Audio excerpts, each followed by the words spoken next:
Final draft episode of the call up, at least for the 2023 version of this thing. I'm Aram Layton. He's Jack McMullen.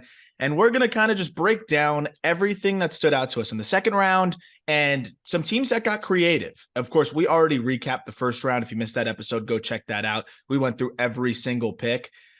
I think this is an opportunity to, one, highlight the teams that we talked about that underslotted in the first round. What did they do with those savings? And then other teams that just got creative with their allocation of bonus pool money. Jack, you and I always talk about how we are kind of contract nerds. That's usually with the big league deals, but I think with the draft structure, loving prospects and loving, the money in baseball, for better and for worse, unfortunately, because there's some things about the signing bonus system that I absolutely resent. But right, from just a pure, just money transactional standpoint, budgeting with X amount, kind of like DraftKings almost, or like something like that, where you're setting your lineup, it's interesting. And there were some teams that have really used their pool to get creative and acquire as much talent as possible. I was going to say, this is like so rare with real money. Yeah. This is you're allocating. The bonus pool is something that was really hard for me to wrap my head around until I fully commit to doing this on a full-time basis. You know what I mean? Like in high school, I understood wow, that's a crazy amount of money for the 7th overall pick, but the 21st overall pick, why is his, paycheck going to be so much smaller? Or why is the 15th overall pick's paycheck smaller than the 28th overall pick paycheck? It was a hard thing for me to comprehend until I understood what the bonus pool was. And I'm sure so many of you listening have a pretty solid idea of what the bonus pool is, but bonus pool for dummies is each team is given a certain pool of X amount of millions of dollars or X amount of hundreds of thousands. Based on their selection point. Yes. So the Pirates had the largest pool because they had the number 1 overall pick. So in those 10 rounds, the Pirates have X amount of dollars to allocate to those 10 picks. So that's when you get creative. If you can underslot your guy, Skeens didn't need 9.7. He got 9.2 and he was still the highest paid player ever out of the draft. So if you can save 500 there, plug 500 to the guy in the 6th round that you promised you would sign for overslot and go do that. So it's all just kind of like a big jigsaw puzzle with 10 guys that you took, or 11 guys within the first 10 rounds. 100%. And what the interesting thing is, we saw Skeens got 9.2. I wonder what Cruz is going to get. I think there's a probably legit full chance slot. He might get more than 9.2. Honestly, there's a world. So? I think there's a world where he gets more than 9.2. So it'll be interesting. I don't think so. I really don't think so. I think that guy signs for full slot and we go on our merry way. We'll see. I'm interested. He hasn't signed yet. So there's some back and forth going there. I'm very, very interested to see how it shakes out. But real quick, some of the signing bonus numbers that we got already in the first round. And I'm only going to highlight the ones that, are going to relate to the conversation that we're going to have on these other selections. But Wyatt Langford signing for $8 million. That was $300K overslot for the Rangers. I don't think they cared because you abandon your draft strategy if you can get a top 20 prospect in baseball for a team that's already loaded in the farm system and really talented. So that was no big deal. But Blake Mitchell, it was over $1 million in savings for the Royals. So we'll talk about how they use those savings. Jacob Wilson at the 6th spot with the A's. That was over $1 million in savings, 1.13 million to be exact. They used that money really interestingly. I think it was to upgrade at multiple selections, to go overslot at multiple selections. And yet again, one last thing I'll say on it, excuse me, is that it's basically like trading back in the first round to trade up in the 2nd round and 3rd round, which is really beneficial if you're a team that's looking to jumpstart a rebuild like the A's that are just trying to acquire as much talent as possible. We'll get to the A's specifically in a minute. A few other surprises real quick in the first round. I was surprised that Tommy Troy was so far under slot, 4.4 million for the Diamondbacks. Slot value's 5. So that was a nice pick given how much they were able to save. And we'll talk a little bit about what they did. And then how about the Blue Jays? We're doing draft grades right now at justbaseball.com. So keep your eyes out for that. Probably won't be out by the time you're listening to this episode, but it'll be out by the end of the week. And we're going to kind of have a quick breakdown and our staff grades. We're conferring on all of this on each team's, approach and how they executed the draft. but I know you really liked what the Blue Jays did. They not only got Namala at 20, which, we liked Namala upside wise as potentially a top 15 pick in this draft. I think we mocked him at like 11 or 12. They saved $750,000 on Namala. So you get a player that we thought shouldn't even be there. And not only do they get him at the 20th selection, they save a lot of money to allocate elsewhere. So we can start with the Jays if you want, because I thought that was a really, really intriguing start to what ended up being a really good draft. Yes, 100%. So what the Jays did, you mentioned that $750,000 they save on Namala. And, I think some fan bases may be upset when they underslot their first round pick because they want best player available. There's a lot of money that goes to these first round picks. So slight savings, quote unquote, is way more money in the first round than it is in the seventh round. Like Namala signs for underslot. He signed for 3 compared to 3.75. Okay, like they also underslot by $2,000 in the sixth round, and they underslot by $2,000 in the seventh round. But what they were able to do is slightly underslot elsewhere and use the chunk of that savings. And we'll see more underslot picks officially sign with Toronto, or guys may not sign. But they went and got Landon Marudas from Calvary Christian, which is a South Florida high school arm, in the fourth round. Slot was 547. He signs for 1.5. So he triples his slot money. This is totally a Brock Porter situation. I saw this and I saw Kumar Rocker, Brock Porter, right? Where you get a guy that can be a big leaguer, and Namala can be a really good big leaguer. We like him in a vacuum regardless, like you were saying. But the fact that you can save on a guy that you thought was really good that slid and go triple the money for your fourth round pick and go get a late first, early second round talent in the fourth, that's where you start winning drafts. And I think that the Blue Jays won a draft here. Yeah, and Calvary Christian, same high school as Andy Painter, and a lot of other really, really good talents professionally, and exciting arm. So really impressive to be able to get him in the fourth, like you said. And I thought that was a nice snag there, because you're getting upside at multiple spots here, and kind of spreading your risk. These are high risk players. A righty out of high school, high risk. Shortstop that supposedly can hit for more power than his frame would imply, and is one of the youngest guys in the class. That's probably pretty high risk too, but you're spreading that risk out. And I think that's exactly what you need to do when you have a mediocre farm system like the Blue Jays. And we haven't even talked about their second pick, Jaron Watts-Brown, who is high risk. He's a college arm, yes, but he is 5.5 walks per nine, 14 Ks per nine. So that's already a risky profile. I think what they did is they ID'd guys that have serious boom or bust potential, and they figured out a way to make the money work for all of these boom or bust guys. 100%. And again, I love spreading the risk. If you have a bad farm system, I said mediocre, I think it's closer to bad in Toronto. You need to throw as many irons in the fire as you can. And I think they did it really well. Who are legit big leaguers in that Blue Jays system right now? Tiedemann, Barger's a big leaguer. Is he an all-star? Maybe not. Orelvis is a big leaguer, but is he going to hit enough to be a regular? We'll find out.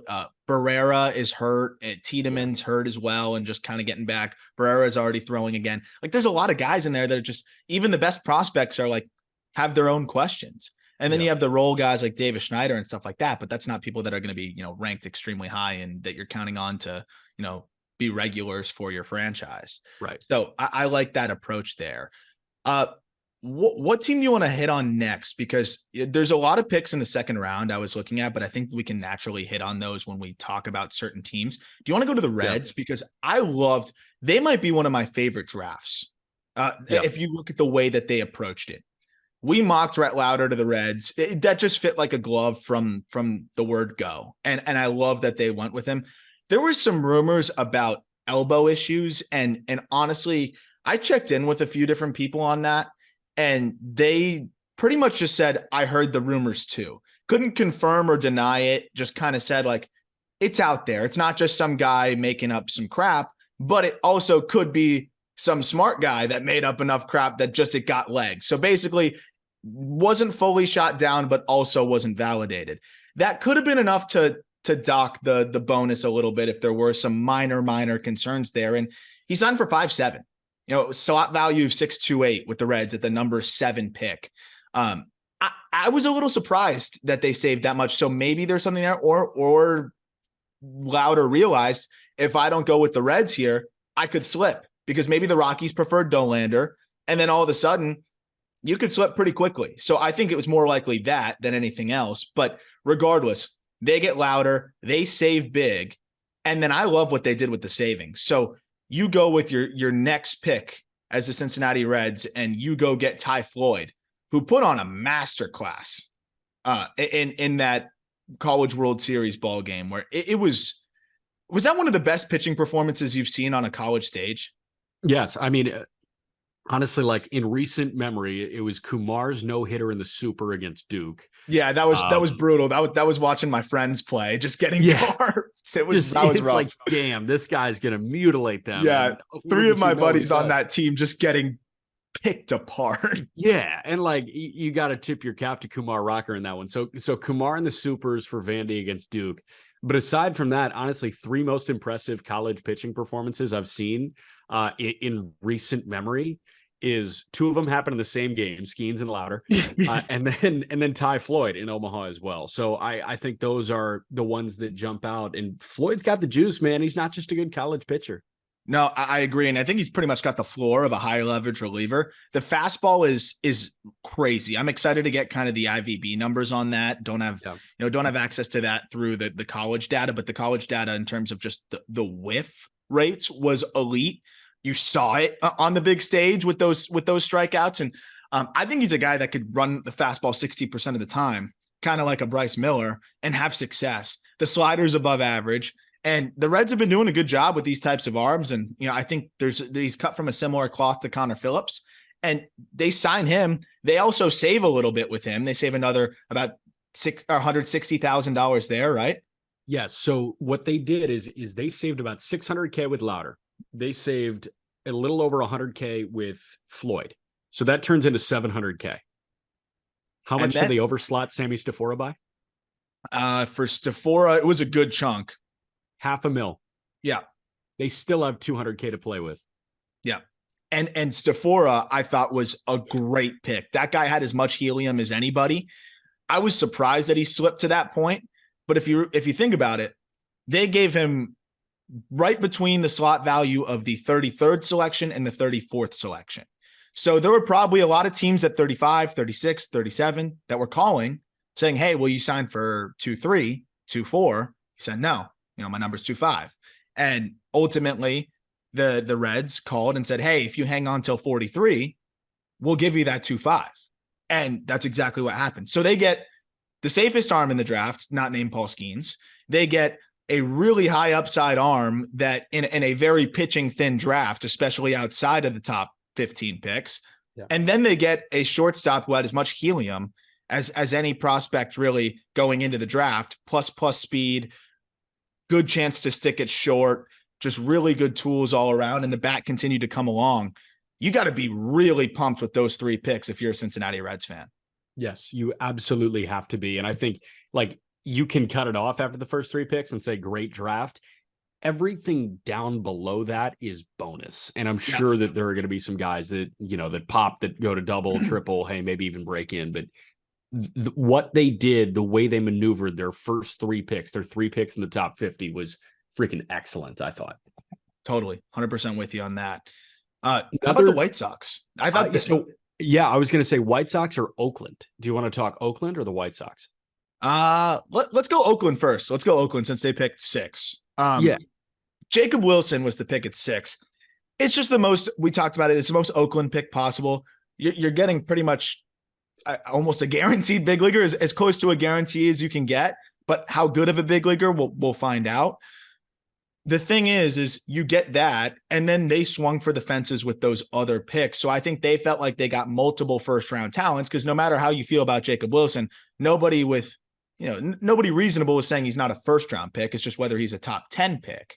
So if you feel like he was a back end of the first-round pick, that's fine. Okay. They gave him, kind of middle first-round money, and then ended up being able to go get some guys that they gave close to first-round money. So they spread themselves across. I thought it was an interesting approach.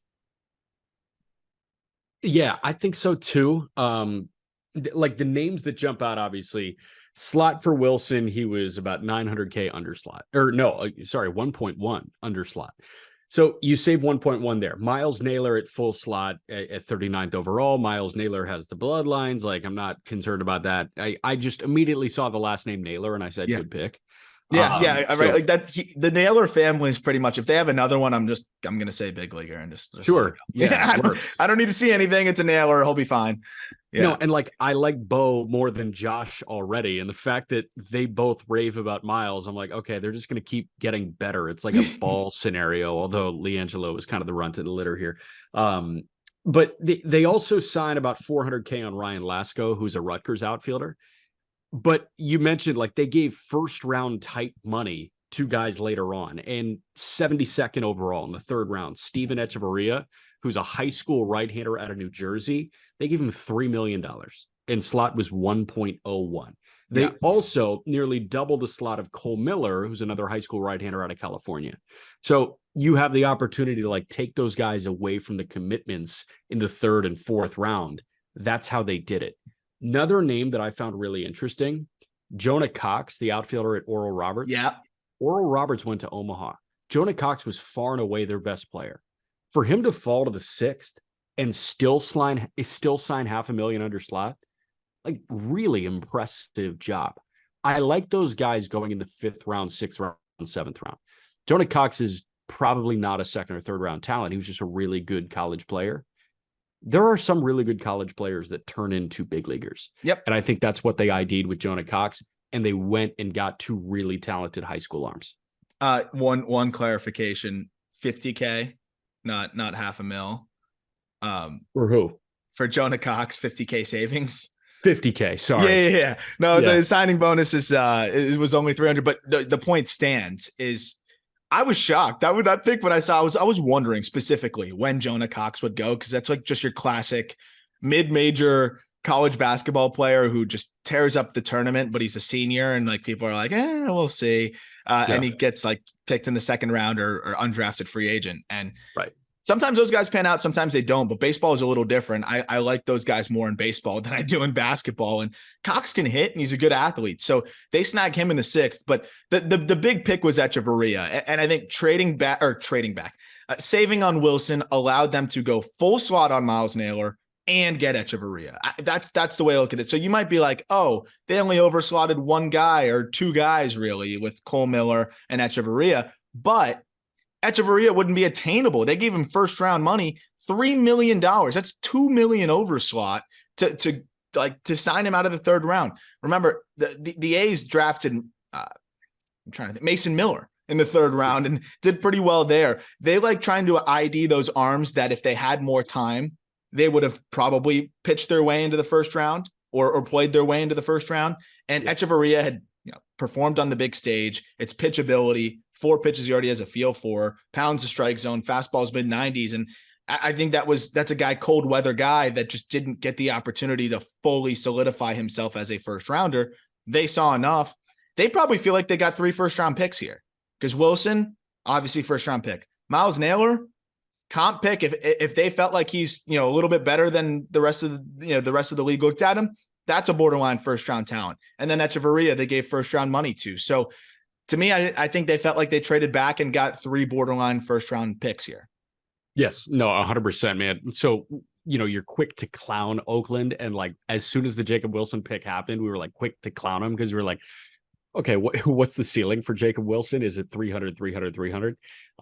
But they use that money really effectively. Another team that just needs to spread as much upside and just they are in the market for human being accumulation when it comes to the farm system and big league accumulation. And like we mentioned, they do the same thing with their trades right now. They could have swung for the fences on some of those prospect returns. Instead, they kind of went with the higher floor guys that you can build a roster with and then, prepare for the move to Vegas and then probably spend some money on some guys then, which is just classic with these MLB teams that get the new stadium and move somewhere else. Right. White Sox, they take Jacob Gonzalez at the 15th pick. What's interesting is, we kind of vocalized, and I was talking about why I thought Jacob Gonzalez was going to slide. And I think he was really going to slide, because you see what he got, 3.9, 4.49 slot value. So, I mean, the White Sox saved a lot of money there. They saved $600,000 while also taking a guy that a lot of people thought would go in the top 10 picks. I saw Keith Law float Jacob Gonzalez as an underslot option for the Minnesota Twins, and I'm sure he was considered there. So you get a guy that you're able to underslot at 15 for a fair amount of money, and then you cook later, which we'll get to. How'd you come away feeling about the White Sox draft? I feel good about it with what they did after the first round, to be honest. And, you know, like I'm still curious how this money is going to work out, because it's not necessarily adding up quite yet. You mentioned you save about $600K on Jacob Gonzalez. You signed George Wolko in the 7th round, who's a really talented high school outfielder from Downers Grove North in Chicagoland. That is a Chicago suburb. You signed him for $1 million. Slot was $250. So you got to find what, $150 more? Like, I don't know where that's coming, because Grant Taylor at full slot, Seth Keener, 30,000 under slot, Calvin Harris, 25,000 over slot. Like, everything has been chalk. And Eddie Park, who's not loaded into the tracker yet, signed for exactly $200K. His slot was 199.9. So I think he made about $100 here. So like, I don't know where the rest of the money's coming from, but I like the picks that they had. Grant Taylor, a guy that topped at 99 this past year at LSU. Keener, a guy that had a massive year for the best program in the country.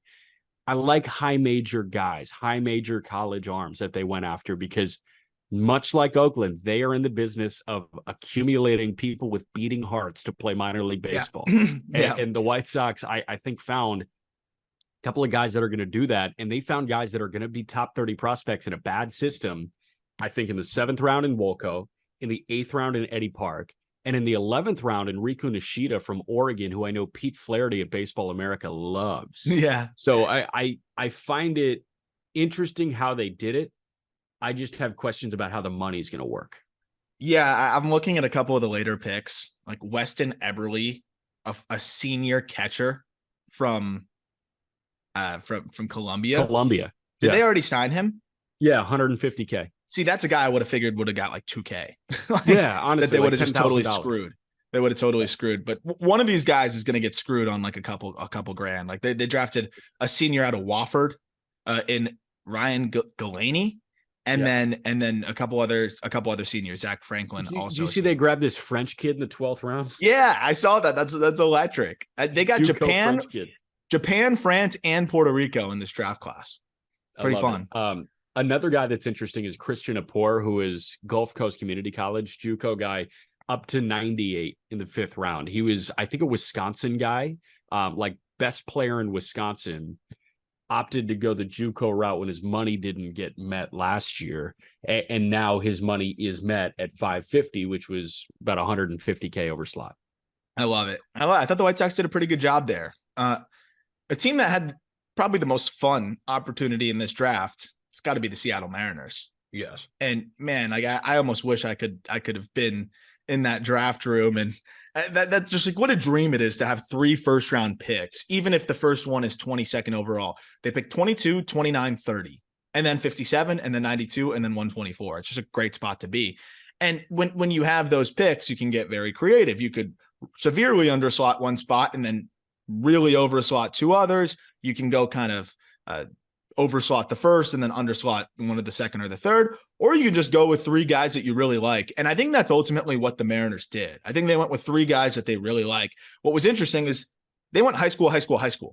And you look at a lot of their prospects, a lot of their top prospects in the system, it's a lot of lower level young guys, but they've done a good job of identifying those guys. Cole Young was a great pick, looking like one of the better picks of last year's draft, and has been playing out of his mind. And already just got promoted to high A, looks really good. They go Colt Emerson at 22, a high school shortstop. They go Johnny Farmello at 29, high school outfielder. And then they go with another high school shortstop at 30 in Ty Pete. The only signing bonus we have so far is Johnny Farmello, which was for about 400 grand over slot, 3.2 million. Slot value was 2.8. Farmelo, I've heard nothing but great things about in terms of the upside here. A lot of people really like him and thought he was, one of the higher upside high school guys that, had really seen some helium going into the draft as well. Emerson was one of those that I think is cut from a similar cloth to Cole Young, just really solid, high floor for a high school guy, good feel to hit, just good tools across the board. So they get the exact kind of player they like to look for. And then Ty Pete, I'm interested to see what the bonus looks like, because Pete, this guy can really play. And I know that's another guy that a lot of people were starting to say had some first round helium as the draft got closer and closer. Ultimately, he's taken by the Mariners here. These are three guys you talk about that like instantly slot into your top 30. These are three guys that probably instantly slot into their top 15. Yeah, no, I mean, the one that I've like read the most about, and I think it's probably because he signed already, is Farmelo. And it seems like Mariners people are incredibly high on Johnny Farmelo. So it's exciting. I was almost hoping that instead of going like 3 high schoolers, you go high school, college, high school. Yeah. When you have that many picks condensed like that, it's just a risk reward system. Like, hey, let's go grab, high risk high schooler that's tooled out. Let's go grab safe college arm or college bat. And then let's grab another, high risk, high reward high schooler. But they opted for 3 of the same. You feel good about their development process. And, you see the guys that are working out for them at the upper levels of the minor leagues. And, you think about what else they've done in recent memory. They've had a really good track record of pitching. And think about the pitching that has made its way up. Logan Gilbert, college arm. George Kirby, college arm. Even a guy in the upper levels right now, Emerson Hancock, college arm. Bryce Miller, college arm. So you have so many of these guys, and I think if they're ready to swing for the fences, it happens in the high school bat department, and that's what they wanted to do. Yeah, 100%. And I think, any high school prospect is somewhat risky, but again, Emerson kind of higher for Farmelo. I really like the bat there. And then Ty Pete's high risk, high reward there. I mean, he was up to 95 on the bump, plus runner, has the potential to tap into plus power, but not much of an approach. Very pull happy. There's some things he needs to figure out at the plate, but I love that. I mean, if you got 3 high school guys, swing for the fences on one of them. I think they swung for the fences with all of them because they're all high school guys. But yeah, I think Pete could end up being one of those where it's like, wow, the third guy was the best guy. Like that's very possible. Quick question though. Do you feel like guys need an approach in high school baseball?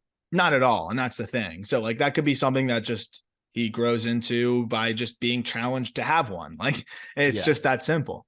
Right. Next up, we would go Royals, right? You want to go Royals? Yeah, let's go Royals. Real quick question though. My eyes drifted to St. Louis, and like honestly, just a question. Quinn Matthews, 4th round pick at them, like senior at Stanford. Why did he sign for overslot? Like, why does a college senior sign for overslot? That's just an overarching draft question. Yeah. So I think it's one of those rare instances where it's a college senior who a lot of teams were interested in that range. And okay. You know what I'm saying? Like most of the seniors, you can say take 10K or take even a little bit under slot and deal with it. But if Quinn Matthews has a lot of teams that are willing to take him in that, 115th pick to the 122nd pick range, he can kind of stay solid on that overslot price. So I think he just wanted to go to the Cardinals, probably had his pick of the litter in that round and said, this is my number. Maybe a few teams met it and he told the Cardinals he'd sign it, or that was his number. And the Cardinals were the only team willing to go full 600 for a senior pitcher with about 5 million miles on that arm after what happened this year. But I love him as a 4th rounder. Got you. Yeah, no, I was just curious like how that worked, because typically when you see a high school senior taking the first 10 rounds, like that's when you save at least $100,000. Yeah, to me, that says that he was closer to a 3rd round talent than he was a 5th round talent. And that's why no savings, unfortunately. But I think the Cardinals were just happy to get him. Got you. Royals. Yes. We didn't love the Blake Mitchell pick.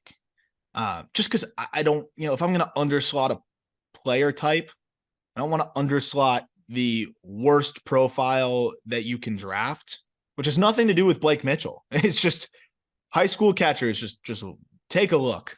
at the history of high school catchers, and you will get nauseous looking at just the track record of high school catchers. And it's because it's just so hard to evaluate. How do you evaluate a high school catcher and how he's going to translate into professional baseball? You're not looking at the bat as much because the glove is more important. The glove is not challenged as much in high school. There's a lot of things now in the showcase circuit that I think will help improve that. And I think we've seen the track record marginally improve with high school catchers. But unless you're like a Harry Ford, that's just a freak of all freaks, you got to really believe in the bat or the defensive tools. And I think they do with Mitchell because he's got a 70 arm. The swing is honestly very sweet. And I think that was part of it. You know, you got a nice swing from the left side. You got an arm that is mid 90s to 96 on the mound that you know is going to translate behind the dish. Receiving is becoming de-emphasized. But you had the number 8 pick there. I thought there was a lot of things you could do. So it was one of those where I was like, you better cook with these savings if you're going to go about it this way. And I thought they did some good things with the savings.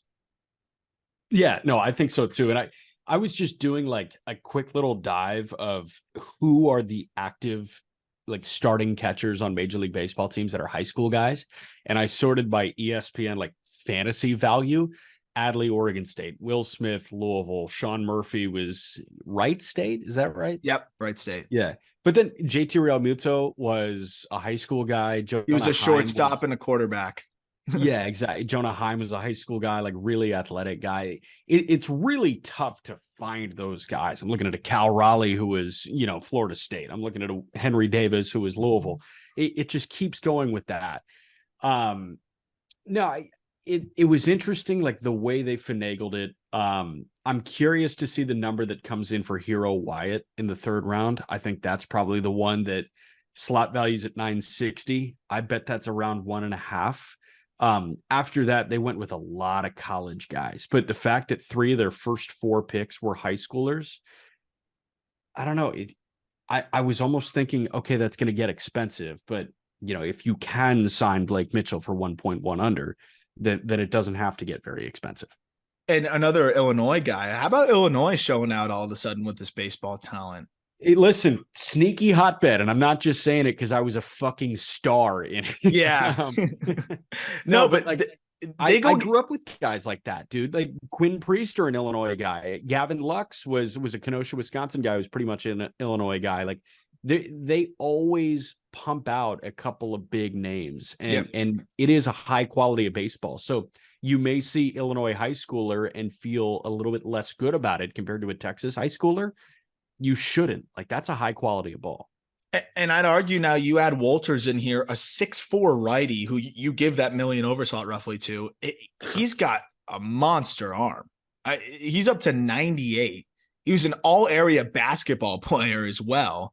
And, I mean, those types of players, like Matt Manning asked to me, where you're getting a big power arm. Manning has kind of slipped a little bit, but he's still a big league starter to actually flash some decent outings of late. But you have a crazy athlete on the mound who's up to 98, has not just focused on baseball really. And you're able to kind of swing big here for a guy that, I mean, if it all works for him, he could be a frontline type starter with that kind of build and that kind of velocity at 18 years old and athleticism. So I love it because, again, this is another team that you need upside. And you could argue that Walters has as much upside as any pitcher in that system now. I love Kudrna. I love Mazzucato, but those guys' ceilings are middle rotation. When you have a Walters, if it all clicks for that guy, he could be special. So I like that approach. And then they also go over slot in the 11th round and get a guy that was probably a 3rd or 4th round talent in Jared Dickey, giving him $500K, which I think was about $400,000 over slot there. Yeah, no, Jared Dickey, I think that would have been end of the 4th, beginning of the 5th slot money. So I mean, that's pretty spot on there. I was going to ask you, like, do you think Blake Walters has a higher ceiling than a Mazzucato does? Because Mazzucato was considered like probably a better prospect in the draft. Yeah. Similar to Kudrna. Also, it's kind of interesting. You're entirely negating Ace Lacy, putting it together and becoming a perennial Cy Young contender. I actually forget he exists, honestly. Yeah. I think there's a world where like Mazzucato gains velo and then, obviously the ceiling's higher. He's really good with the fastball. It's like 21, 22 inches of IVB. The curveball's a hammer, as we know. You could definitely make the case that Mazzucato has, a higher ceiling. You could even just pivot and say high ceiling righty now in the system.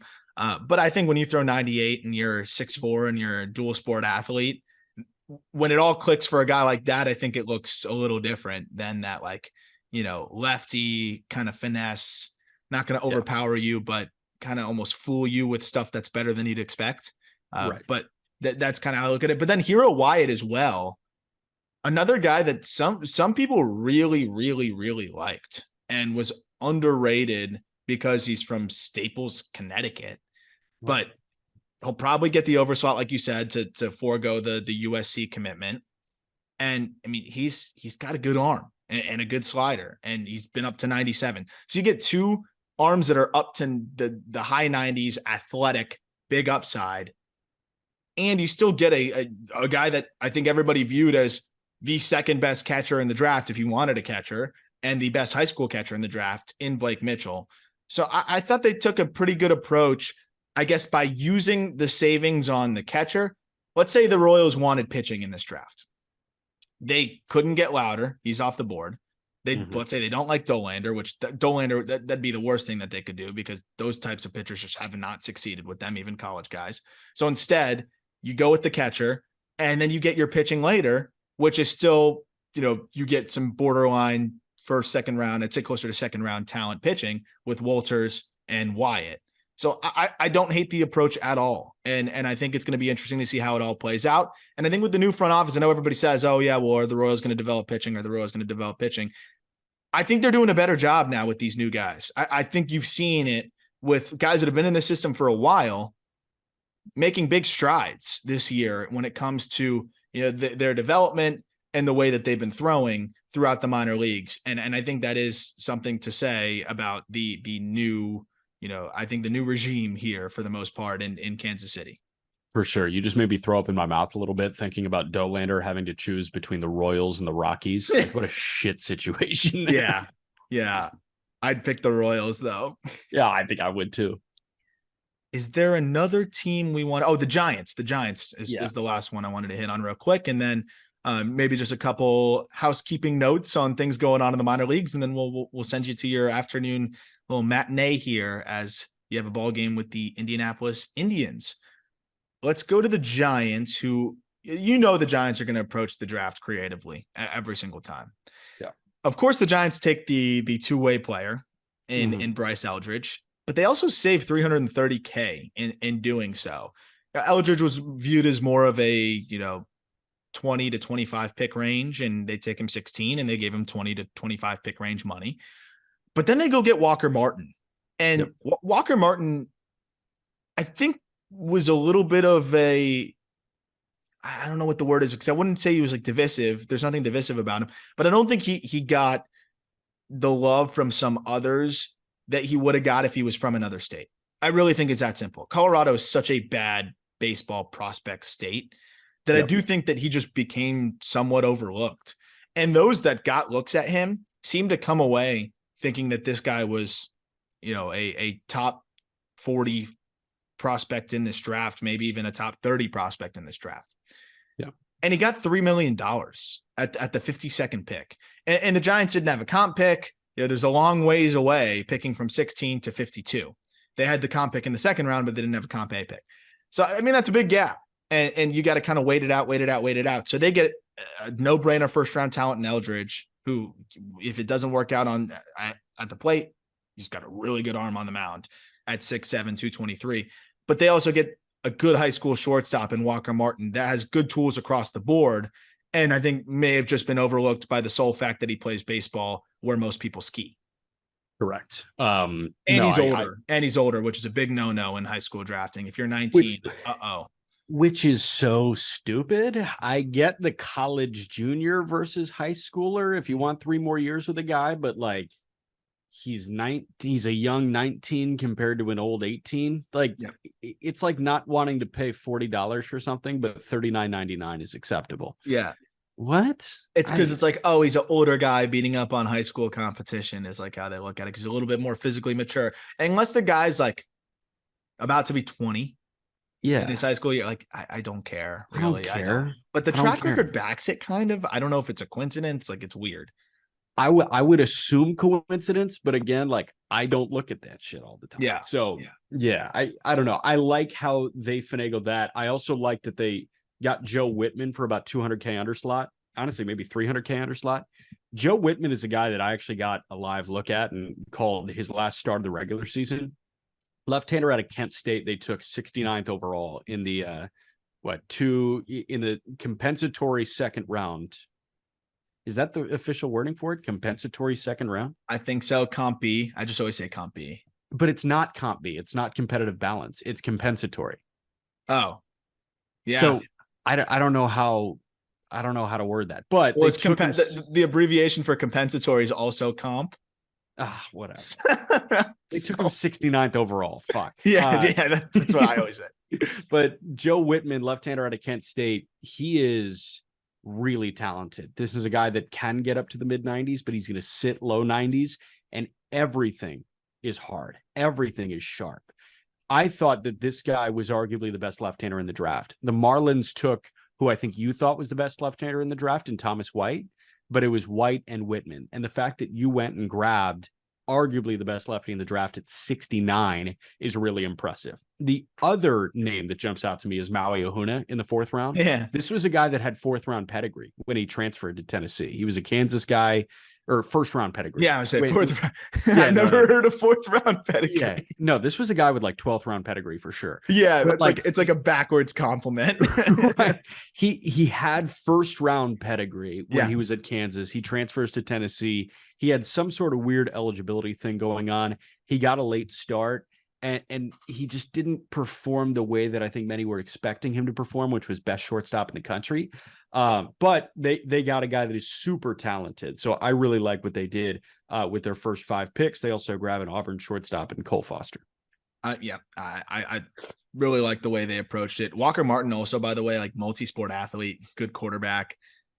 If you're a good quarterback, you're going to be a big leaguer. Like that's just how that shit works. That was JT Realmuto, and they snagged him in the 11th round. The Marlins did as a shortstop, and said, the Dodgers just went and got DJ Uiagalelei in the 20th. Yeah, which by the way, like kind of a good pick. Think about it from this lens.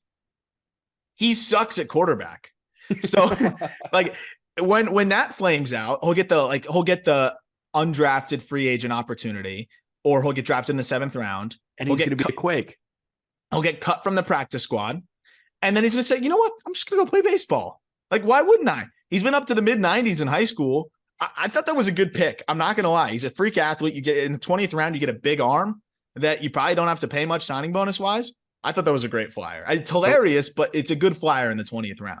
No, I can appreciate it. Like you're almost hoping he does the Pat White thing. Yes. Where it's like really good athlete. Chances are he's going to be a good low A. Here's the difference. Pat White was an exponentially better quarterback. Yes. Fair. So, totally fair. Draft bad quarterbacks who played baseball and they'll eventually come.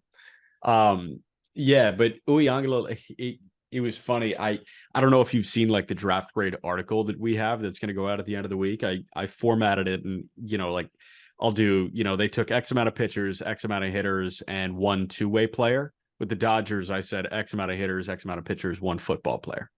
1 quarterback. Yeah. So I love it.